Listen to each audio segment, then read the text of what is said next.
हाय दोस्तों, आज फिर एक और कहानी के साथ तैयार है आपका स्टोरी संसार। आज की कहानी हमें सिखाती है सास बहू के झगड़ों से कैसे पाए समाधान। हाल ही में नैना का विवाह हुआ था और उसने अपने पति और ससुराल वालों के साथ जॉइंट फैमिली में रहना शुरू कर दिया था। कुछ दिनों बाद नैना को पता चला कि वह अपने ससुराल वालों के साथ नहीं रह सकती। नैना की सास रूढ़िवादी थी, जबकि नैना आधुनिक जीवन शैली जीने वाली लड़की थी। जल्द ही उनके बीच झगड़े होने लगे। कई महीनों के बीत जाने के बाद भी दोनों में से कोई भी अपना व्यवहार बदल नहीं पाया।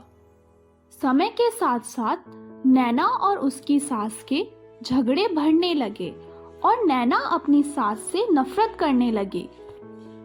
वह सोचने लगी अपनी सास से छुटकारा किस तरह पाया जाए।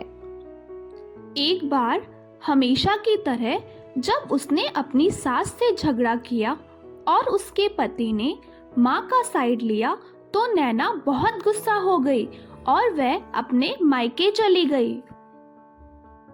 नैना अपने मायके चली आई। नैना के पिता एक केमिस्ट थे।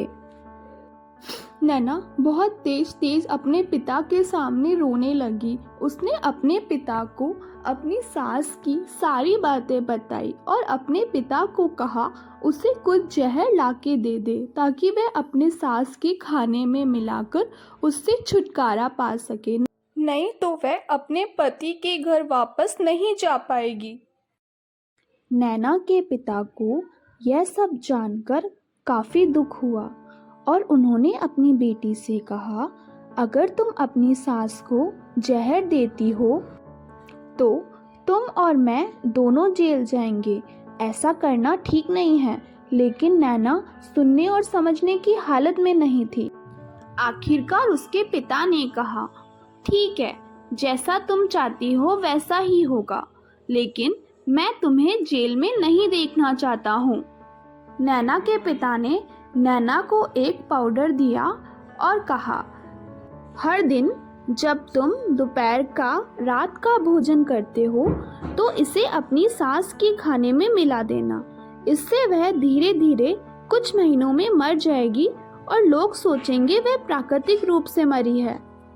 उन्होंने साथ में ये भी कहा, क्योंकि किसी को भी तुम पर शक नहीं होना चाहिए, इसीलिए आज से तुम अपनी सास से बिल्कुल नहीं लड़ोगी, बल्कि उनकी देखभाल करोगी।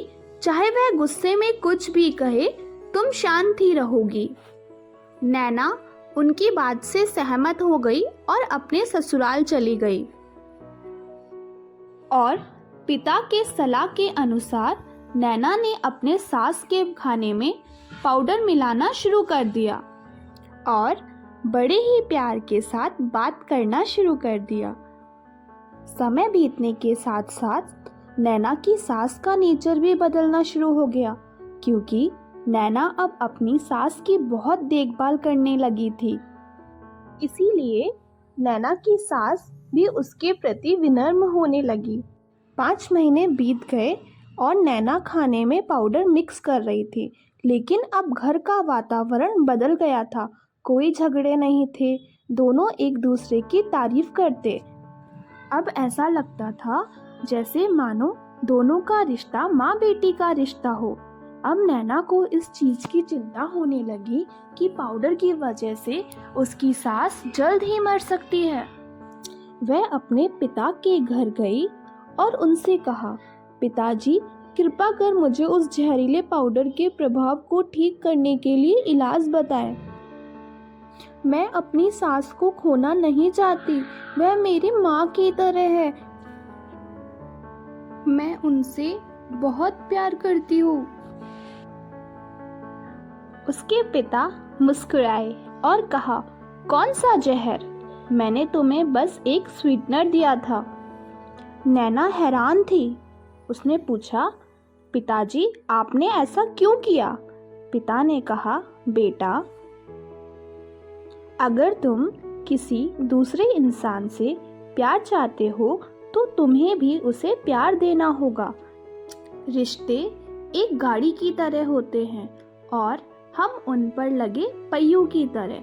जब तक सभी पहिए ठीक से आगे नहीं बढ़ेंगे तब तक गाड़ी ठीक से नहीं चल सकती।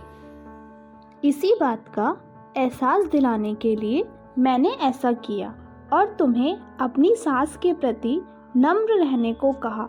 तुम्हारी अच्छाई देखकर उन्होंने भी अपने आप को बदला और तुम्हें समझना शुरू किया। तुम दोनों ने एक दूसरे के लिए अपने आप को बदला। यही कारण है कि तुम अपनी सास के लिए आज मेरे पास भागते हुए आई हो।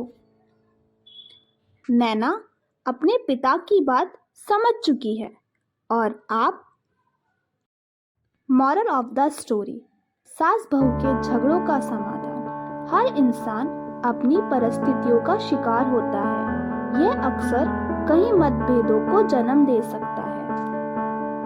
हालांकि हमें एक दूसरे को समझने की कोशिश करनी चाहिए और एक दूसरे के साथ एक स्वस्थ संबंध बनाने के लिए थोड़ा अपने आप को भी बदलना चाहिए।